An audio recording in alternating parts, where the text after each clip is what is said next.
योगी से महंत बने सांसद आदित्यनाथ बीजेपी के अंदर फायर ब्रांड पॉलिटिक्स का बड़ा चेहरा है।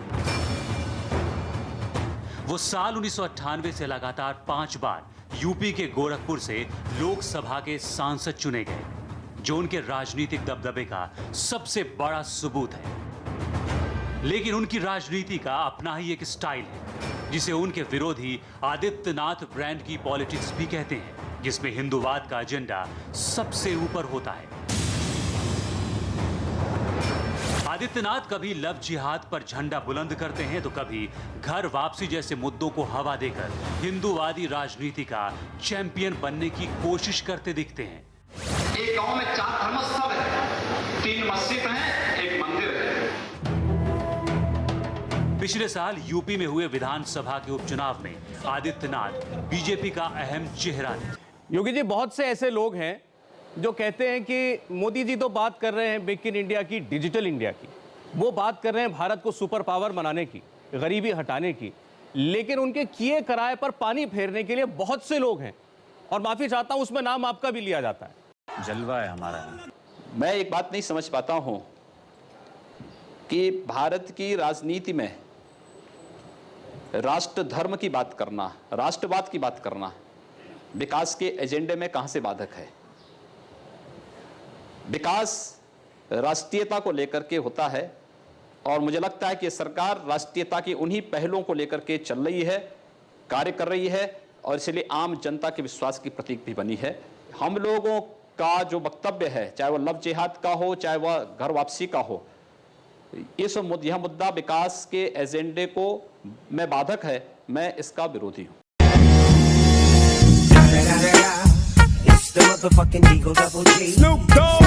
आप जिसको राष्ट्रीयता कह रहे हैं उसको लेकर कई बयान आए, अभी आपने खुद उसमें से कई का जिक्र किया। मेरे पास वो कुछ बयान है, मैं वो सुनाना चाहता हूं, और फिर आपसे पूछूंगा कि इसमें राष्ट्रीयता कहां है। जैसे आप राष्ट्रवाद कह रहे हैं, ये कौन से राष्ट्रवाद का प्रतीक है? जरा वो बयान देख लें एक बार। हरजी की पेड़ी जो हरिद्वार की पहचान है,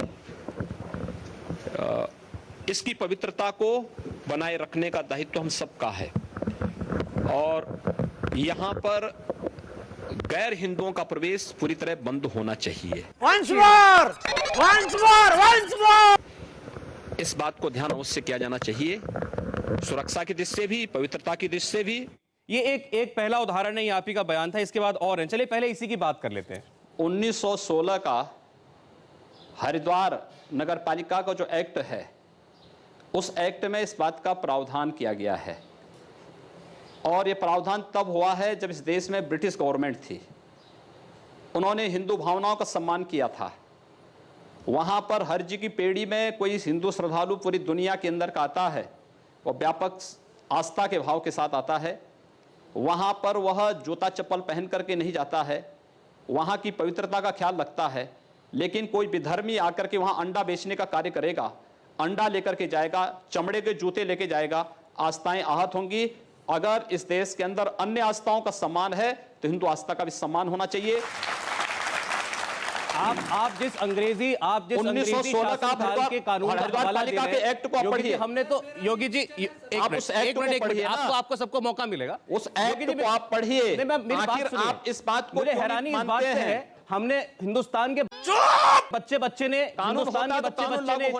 इतिहास की किताब में स्कूल में क्या पढ़ा है आप जानते हैं? नहीं। आपने भी पढ़ा होगा। अंग्रेजों की नीति थी, फूट डालो राज करो, फूट डालो राज करो, और आप उस नीति का हवाला दे रहे हैं। नीति पर नहीं, मेरा दूसरा सवाल है। चलिए इस पे मेरा इसमें दूसरा सवाल है। बात कर रहे हैं, मेरा इसमें दूसरा सवाल फूट डालो राजनीति की नहीं, ये हिंदू आस्था का सम्मान है, मैं उसी पर आ रहा हूं योगी जी, मैं उसी पर आ रहा हूं। ये बात उठाने की अब आपको आज जरूरत क्यों पड़ी? ये आज योगी आदित्यनाथ कह रहे हैं 1916 का कानून है, आज क्यों कह रहे हैं योगी आदित्यनाथ?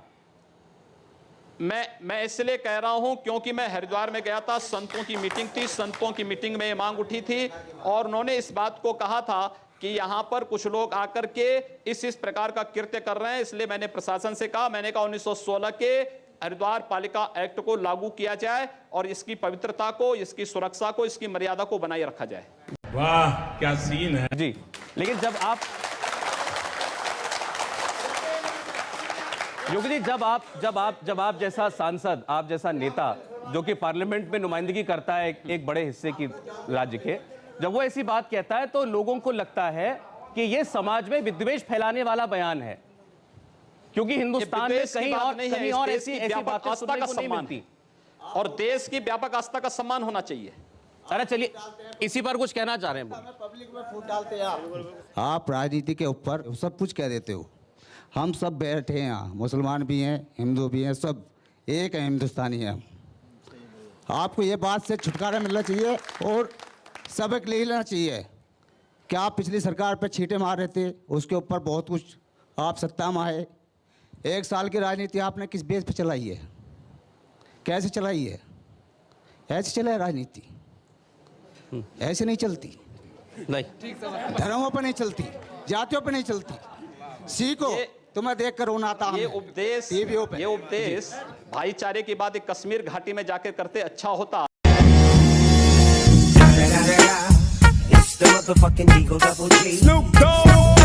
मुझे लगता है कि हर हिंदू भाईचारे के उद्देश्य को अच्छी तरह समझता है और मुझे लगता है कि इनके उपदेश की आवश्यकता, यानी कश्मीर में जाकर के उनके उपदेश करना चाहिए। इस प्रकार की तहरीर इनको कश्मीर में जाकर करनी चाहिए।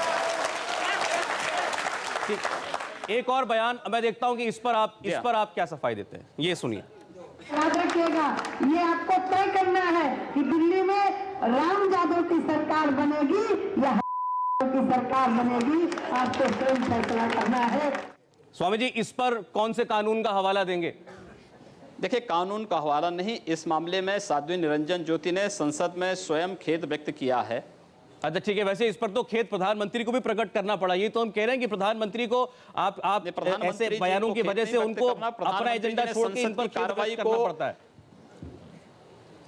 नहीं, व्यवस्थित रूप से संसद की कार्रवाई चल सके, इसके लिए उन्होंने संबंधित सांसद को फटकार भी लगाई थी और उन्होंने इसके बारे में जो भी वहां पे वक्तव्य रखना था संसद में रख दिया। उसके बाद मुझे नहीं लगता है कोई इस पे कुछ बात कहने के लिए। चलिए, आपने आज कम से कम ये रहस्योद्घाटन तो कर दिया कि साध्वी निरंजना ज्योति को फटकार पड़ी थी, नहीं तो ये कोई मानने को ही तैयार नहीं था।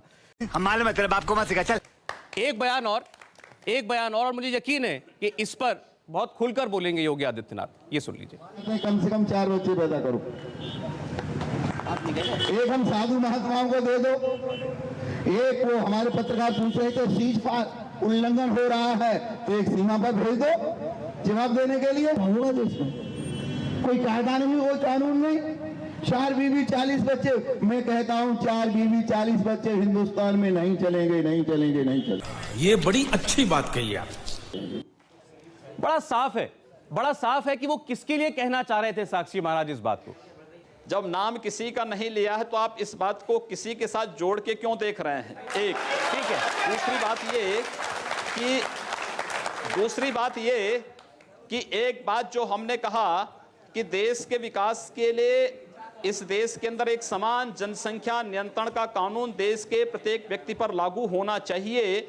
हमारा अगर विकास का एजेंडा है तो देश के विकास के लिए होना चाहिए, समाज के विकास के लिए होना चाहिए, न कि परिवार की जनसंख्या बढ़ाने में हमारे अपने विकास के एजेंडे को लागू करना चाहिए। इसलिए आवश्यक है कि विकास का एजेंडा देश के विकास के लिए लागू होना चाहिए। अपनी ताकत हम देश के विकास में लगाएं, न कि परिवार में संख्या बढ़ाने में लगाएं।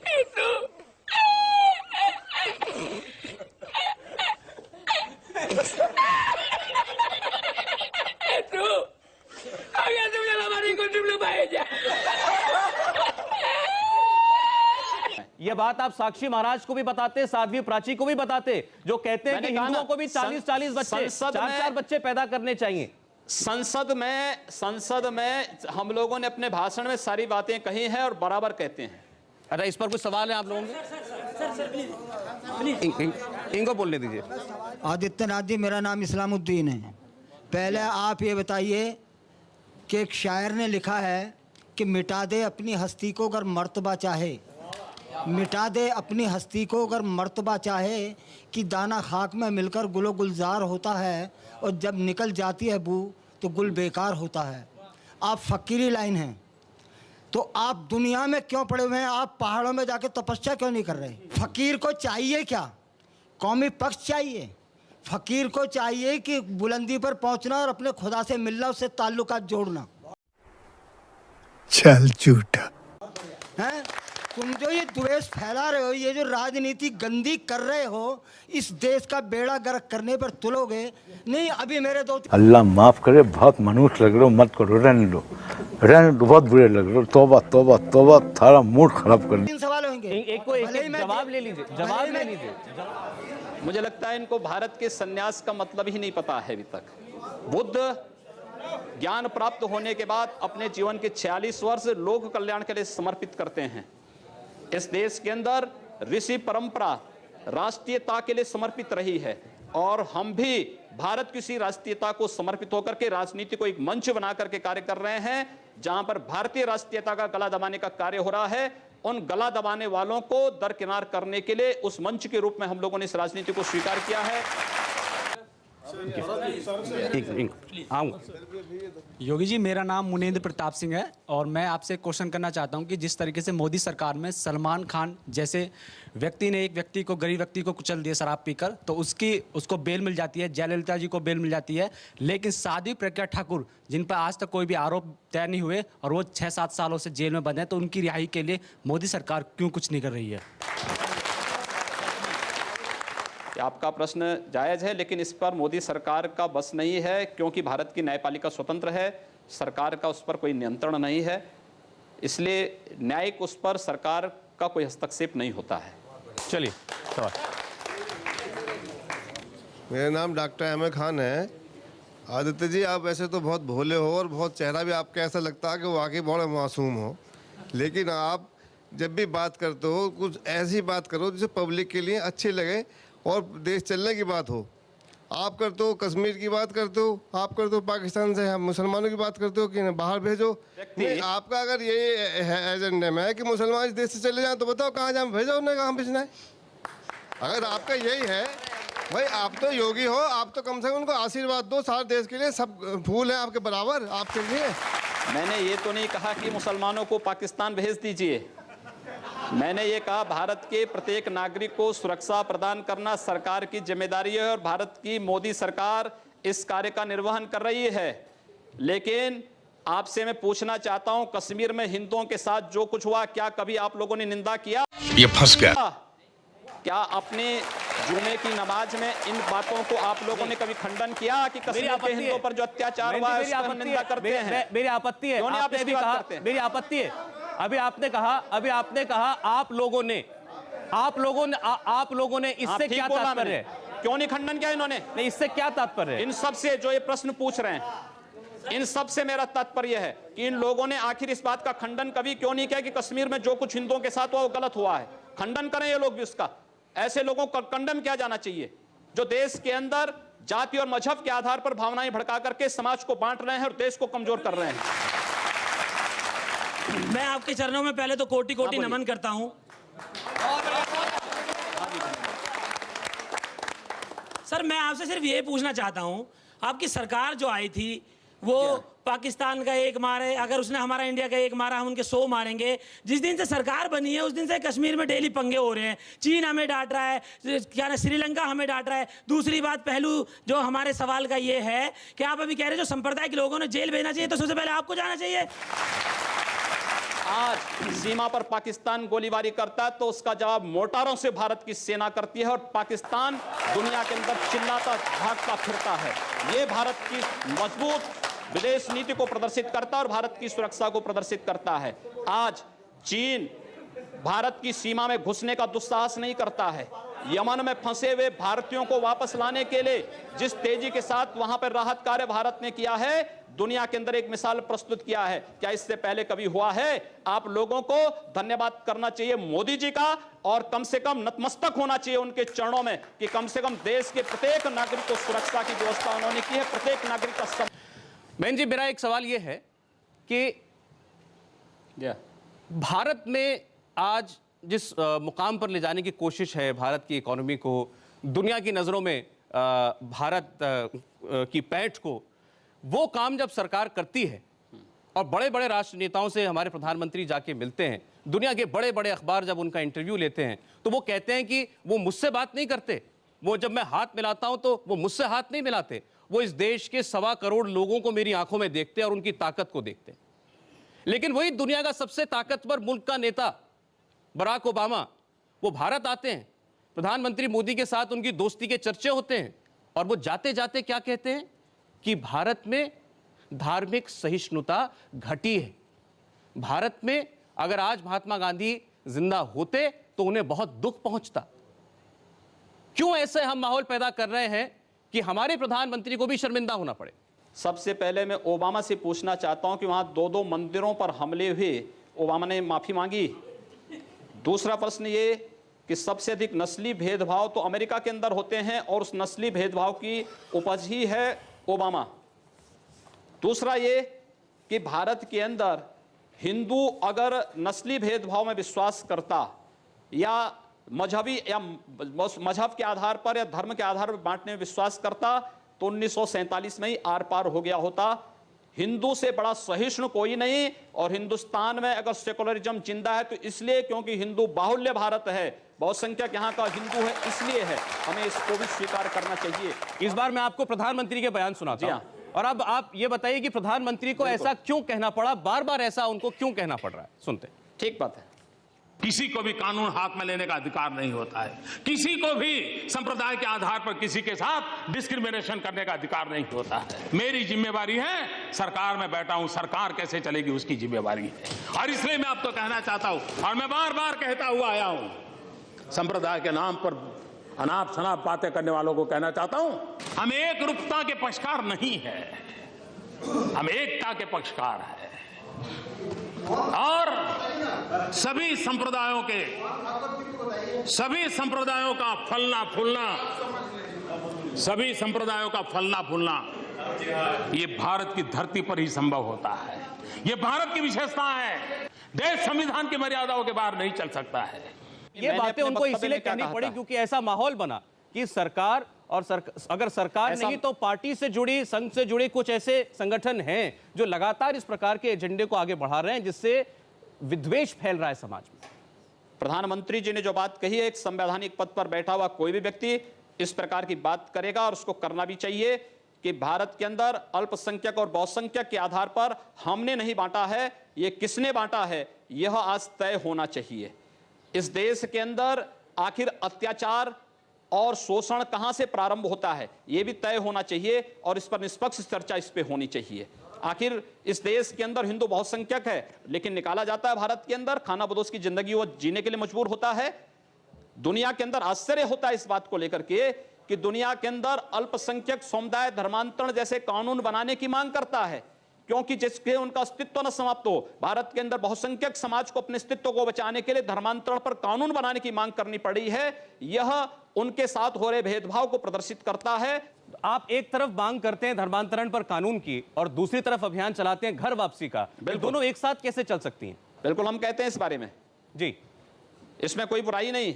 धर्मांतरण पे कानून बन जाएगा, अपने आप सब कुछ समाप्त हो, अपने आप ठीक हो जाएगा सारी बातें। घर वापसी क्या है? लोकतंत्र, देखिए किसी कालखंड में जोर जबरदस्ती से जिन लोगों को धर्मांतरण कराया गया था, अगर वो स्वेच्छा से घर वापस आना चाहते हैं, या घर वापसी है धर्मांतरण नहीं, अगर वो स्वेच्छा से आना चाहते हैं, कोई दबाव नहीं, कोई लोभ लालच नहीं, लेकिन अगर वो स्वेच्छा से आना चाहते हैं, लेकिन धर्मांतरण में छल है, छद्म है, धोखा है। अच्छा, आप कह रहे हैं कि धर्मांतरण बगैर किसी दबाव के, बगैर किसी लोभ लालच के होना चाहिए, और आप जो घर वापसी करते हैं उसमें ये नहीं होता। इसको लेकर 2-3 सवाल है मेरे, आप इसका जवाब दे दीजिए। नहीं, बिल्कुल नहीं होता है। आगरा में किसी प्रकार का कोई भेदभाव नहीं होता है। आगरा में 300 लोगों का धर्म परिवर्तन कराने का प्रयत्न हुआ। आप गलत बोल रहे हैं। देखिए, आगरा में कोई भी किसी प्रकार का कोई धर्मांतरण ना हम लोगों के संगठन ने किया था, ना हम लोगों की किसी संस्था का उसमें कोई योगदान था। जी, अब आप बड़ी आसानी से बच के निकलना चाह रहे हैं बहन जी, मामला समाप्त आसानी से नहीं। हाँ, हम लोगों ने अलीगढ़ में कार्यक्रम की तैयारी की थी, प्रशासन ने मना किया, हम लोगों ने कार्यक्रम रोक दिया। जी हाँ, आगरा के 300 लोग थे जो कि नमाजी टोपी बांधे हुए वहां पर बैठे हुए थे और हवन हो रहा था, टीका लगा हुआ था। उसके बाद ये कहा गया कि इनका धर्म परिवर्तन कराया जा रहा था और ये स्वेच्छा से कराया जा रहा था। अगले दिन वो क्या बयान देते हैं? धर्म परिवर्तन नहीं, वो घर वापसी चाहते थे। घर वापसी चाहते थे उन्होंने। घर वापसी कहते हैं, लोग धर्म परिवर्तन कहते हैं। उन्होंने स्वयं मंदिर भी बनाया वहां पे। उन्होंने अगले दिन ये कहा कि हमें तो ये कहा गया था कि तुम्हें राशन कार्ड और आधार कार्ड मिलेंगे। ये प्रलोभन नहीं है? आप मुझे ये बताइए, उत्तर प्रदेश में सरकार किसकी है? क्या भाजपा की सरकार है? जब उत्तर प्रदेश में राज्य सरकार के अंतर्गत राशन कार्ड, आधार कार्ड आता है, राज्य सरकार इसको बनाती है। जब भारतीय जनता पार्टी की सरकार नहीं तो भारतीय जनता पार्टी क्या लालच उसमें देगी? एक व्यक्ति हैं, बात पुरानी हो गई लेकिन आप जरूर जानते होंगे, राजेश्वर सिंह जी। ये एक संस्था चलाते थे, धर्म जागरण समन्वय समिति, और ये बहुत सुर्खियों में रहे, यही धर्म परिवर्तन, घर वापसी के मुद्दों को लेकर के। मैं आपको इनका बयान सुनाता हूं जो अखबार में छपा, जिसका खंडन नहीं हुआ। इन्होंने कहा, हर महीने 50 लाख रुपए का खर्च है 1000 परिवारों का धर्म परिवर्तन कराने का। 8 से 10 लाख रुपए तो सिर्फ पेट्रोल डीजल पर सिर्फ पश्चिमी उत्तर प्रदेश में खर्च करते हैं हर महीने। इतना पैसा लग रहा है और आप कह रहे हैं स्वेच्छा से घर वापसी हो रही है। लोभ लालच में नहीं ना, और हर वक्तव्य का खंडन नहीं किया जाता है। जो व्यक्ति बोल रहा है किस परिप्रेक्ष्य में बोल रहा है, जब मैंने उनका वक्तव्य पढ़ा होता तो मैं उस पर कोई प्रतिक्रिया दे सकता था। मैंने ना वक्तव्य पढ़ा है ना मैंने उनका वक्तव्य सुना है, इसलिए उस पर वक्तव्य देने के लिए राजेश्वर जी ही मुझे लगता है सक्षम होंगे। अब 2-3 सवाल लेते हैं जल्दी। आदित्य जी, मेरा नाम डॉक्टर फहीम बेग है और मैं आपसे एक चंद सवाल पूछना चाहता हूं। न मस्जिद की बात कर, न शिवालों की बात कर, न मस्जिद की बात कर, न शिवालों की बात कर, लोग हैं भूखे तो निवालों की बात कर। मुझे आप बताइए कि धर्म, वस्त्र और भोजन ये किसी भी व्यक्ति का निजी मामला होता है। हम आपसे नहीं कहेंगे आप पैंट शर्ट पहनिए, कोट पहनिए, टाई पहनिए, क्योंकि आपका निजी मामला है। ये कुर्ता धारण करना, ये कलर पहनना, ये आपका निजी मामला है। तो आप इस निजी मामले को क्यों उठाकर सियासत करते हैं? और इस सियासत में आपको मुंह की खानी पड़ी है यूपी में। 73 सीटें जीते हैं। सुनिए, आपके उपचुनाव की बात कर रहा हूं। सुनिए, आपने 15 में से सिर्फ 2 सीटें जीती, 15 में से 2 सीटें जीती। हम लोग याद देता हूं, मैं याद देता हूं। वो आपको कुछ जानकारी नहीं है। हम 80 में से 73 सीटें जीते हैं। मैन जी वो कह रहे हैं आपने लव जिहाद का अभियान चलाया था, 11 में से 8 सीटें हार गए थे उत्तर प्रदेश के उपचुनाव में। देखिए, उत्तर प्रदेश में उपचुनाव कोई भी होते हैं, यह सत्ता का चुनाव होता है। और घबराइए मत कि हम लोग 2017 के चुनाव में पूर्ण बहुमत की सरकार यूपी में बनाएंगे। आपको मुझे लगता है पहले से मैं इस बात की बधाई दे रहा हूं। योगी जी, मेरा सवाल ये है, अभी 2 हफ्ते पहले मुलायम सिंह जी ने मोदी जी से एक गुप्त मीटिंग की, और हम सभी लोग जानते हैं मुलायम सिंह जी एक संप्रदाय विशेष की रहनुमाई कर रहे हैं। तो क्या कोई ऐसा हिडन एजेंडा है मोदी जी और मुलायम सिंह जी के बीच में, जो कि जातिगत ध्रुवीकरण करने का एक प्रपंच रचा जा रहा है? क्या कुछ ऐसा है? मोदी जी पूरे देश को चला रहे हैं, पूरी दुनिया को नेतृत्व दे रहे हैं, और किसी भी व्यक्ति या भारत का कोई भी नेता, राजनेता उनसे मिल सकता है, अपनी बात रख सकता है। मुझे लगता है कि भारतीय राजनीति का सबसे अविश्वसनीय चेहरा है श्री मुलायम सिंह यादव का, और इसलिए मुझे लगता है कि मुलायम सिंह के साथ कम से कम हम लोगों का कोई हिडन एजेंडा नहीं हो सकता है, कोई गुप्त एजेंडा नहीं हो सकता है। मेरा नाम शशि शर्मा है और मैं आपसे पूछना चाहूंगी कि मैं भी एक पंडित फैमिली से बिलोंग करती हूँ, ठीक है, लेकिन क्या अगर मुझे कोई कहेगा कि मैं मस्जिद में जाके नमाज पढ़ूं तो क्या मैं इस उम्र में पढ़ पाऊंगी? नहीं पढ़ पाऊंगी ना। तो फिर वो जो मुसलमान है जिनको हिंदू बनाया जा रहा है, क्या वो हमारी इसे जो मान पाएंगे? क्या जाप कर पाएंगे? कर पाएंगे? आपको मुझे अरे उनके पूर्वज अगर हिंदू थे, वापस हिंदू बनना चाहते, कौन बुरा है? बिल्कुल उनको स्वीकार किया जाना चाहिए। और एक और, अगर कोई आना चाहता, हमें अपने दरवाजे नहीं बंद करने चाहिए। एक और कि जो साध्वी जी ने कहा कि 40 बच्चे नहीं 4 बच्चे पैदा करो, उन्होंने एक क्यों नहीं किया? औरत के नाम पे धब्बा है ये बात। मुझे लगता है कि आपको भारत की संत परंपरा और ऋषि परंपरा की जानकारी नहीं है, और उसके बारे में पहले जानकारी ले लीजिए और तब जाके वक्तव्य देती तो अच्छा रहता। नहीं स्वामी जी, वो ये कह रही हैं कि एक महिला से कहना कि 4 बच्चे पैदा करो, 40 बच्चे पैदा करो, औरत मशीन नहीं है ना बच्चा पैदा करने की। अब देखिए, हमने कह दिया ना कि इस मामले में देश के अंदर किसी जाति, किसी मत और मजहब को मत दीजिए, बल्कि पूरे देश के अंदर एक कानून बना दीजिए, सारी समस्या का समाधान हो जाएगा। बहुत सारे सवाल आप लोगों के। पब्लिक मीटिंग में आज के मेहमान हैं महंत आदित्यनाथ। एक बार फिर से हम उनका स्वागत करते हैं। महंत जी, कुछ आखिरी सवाल, जनता के एक आखिरी राउंड है, वो आपसे होंगे। एक उससे शुरुआत में एक प्रश्न मेरा, फिर मैं जनता के बीच में जा रहा हूं। एक आवाज आई, आपके एनडीए के बीजेपी के पूर्व साथी हैं, बहुत सीनियर नेता अरुण शौरी, उनका बयान मैं आपको बता रहा हूं। उन्होंने तो वैसे बहुत बातें कही, लेकिन इस सामाजिक मुद्दे पे उन्होंने कहा कि अल्पसंख्यकों में असुरक्षा है, चिंता है, और ये सब कुछ हुआ है घर वापसी, लव जिहाद, चर्च पर हमले, इन जैसे मुद्दों की वजह से। ये आपके साथी थे। देखिए, अरुण शौरी जी के वक्तव्य का खंडन हो चुका है पहले ही। दूसरा, जो बातें आप कर रहे हैं चर्च पर हमले के लिए, आपको याद होगा जब अटल जी की सरकार थी इस देश में 1998-99 में बनी थी, उस समय बेंगलोर में कुछ चर्चों पर हमले हुए थे और दीनदार अंजुमन नामक एक संगठन उसके लिए जिम्मेदार पाया गया था। और उस समय भी आपने देखा होगा आगरा में एक चर्च पर हमला हुआ तो पता लगा कि एक ईसाई महिला का कोई प्रेमी था, रिक्शा चालक, उसने हमला किया था। अब उसके लिए आप हिंदू समाज को और सरकार को दोषी ठहराएं तो मुझे लगता है कि स्वयं आप विकास के एजेंडे से स्वयं हट रहे हैं और आम जनता का ध्यान विकास के एजेंडे से भटका रहे हैं। चलिए ठीक, अब आप सवालों पे आ रहा हूं, एक एक करके। मेरा नाम राजेश चौधरी है। नमस्कार जी। और ये सामाजिक सांप्रदायिकता फैलाने का कि योगी जी को जेल जाना चाहिए, मोदी जी को जेल जाना चाहिए, हमारे बीच से एक दर्शक ने कहा था, तो मैं कहना चाहता हूं जो सांप्रदायिकता को सबसे ज्यादा बढ़ावा देते हैं उनका नाम है ओवैसी। तो ओवैसी को भी तो जेल में डालना चाहिए, ओवैसी को भी तो जेल में डालना चाहिए। आपको जो है इन्होंने जो बात कही है, मुझे लगता है कि इस प्रकार के जिहादी उन्मादियों का नाम ही लेना अपने आप में पाप है। इसलिए इन पापों का नाम मत लीजिए, जाने दीजिए, उसको छोड़ दीजिए। मेरा नाम शाहिद चंगेजी है। जी महाराज, मैं आपसे एक प्रश्न पूछना चाहता हूँ, क्या राम जी ने ऐसा करा है जैसा आप कर रहे हैं? अरे राम जी के आदर्शों पे चल रहे हैं, आपको भी राम जी से आदर्शों के आदर्श राम जी से आपसे ज्यादा प्यार मैं राम जी से करता हूं, लेकिन इसका मतलब ये नहीं है कि आप जबान करते हैं तो राम मंदिर के निर्माण के लिए आह्वान करिए। सुनिए, राम मंदिर की अगर आप बात कर रहे हैं तो राम मंदिर के लिए राजा मान सिंह उन्होंने अकबर के किले में तो बनवा लिया मंदिर, ये क्यों नहीं बनवा लिया? उनकी जो रानी थी अकबर का किला, रानी जोताबाई, तो भारत की धरती में मेरी सुनिए, रानी जोताबाई उस टाइम पे अकबर की महारानी हुआ करती थी, उन्हें ध्यान नहीं आया राम जन्मभूमि का।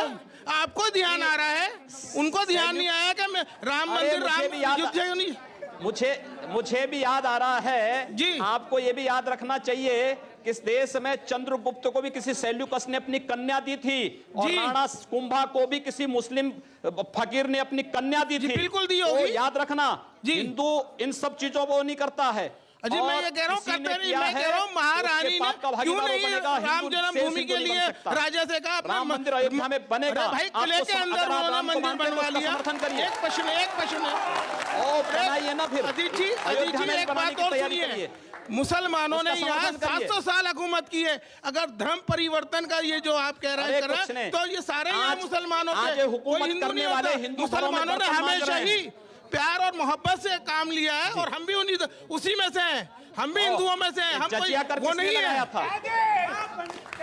ये जजिया कर किसने लगाया था? हाफिज जी एक बात बताऊं मैं आपको, आप मुझे बात बताइए, आपके 3 पीढ़ी 4 पीढ़ी पूर्व आप लोगों को पूर्वज भी हिंदू रहे होंगे, आपको अपना डीएनए जांच कराना चाहिए, किसी हिंदू का डीएनए निकलेगा। मेरा नाम है एहसान अली।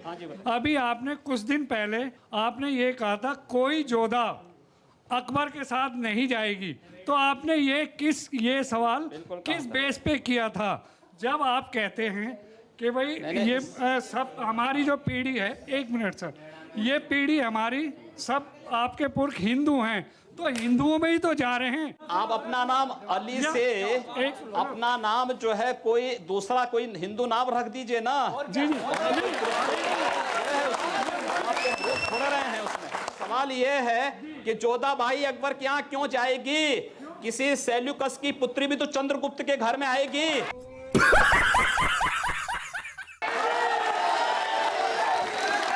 मैं कह रहा हूं कि अगर इनका नाम एहसान अली ना होकर के भरत कुमार होता तो क्या ये ज्यादा भारतीय हो जाते? अभी कम भारतीय हैं। नहीं हर भारतीय है, भारत के अंदर जन्मा हुआ हर व्यक्ति भारतीय है, लेकिन उसको भारतीय परंपरा, भारतीय राष्ट्रीयता का भी सम्मान करना पड़ेगा और भारत के संविधान के अनुसार चलना पड़ेगा, न कि शरीयत के अनुसार।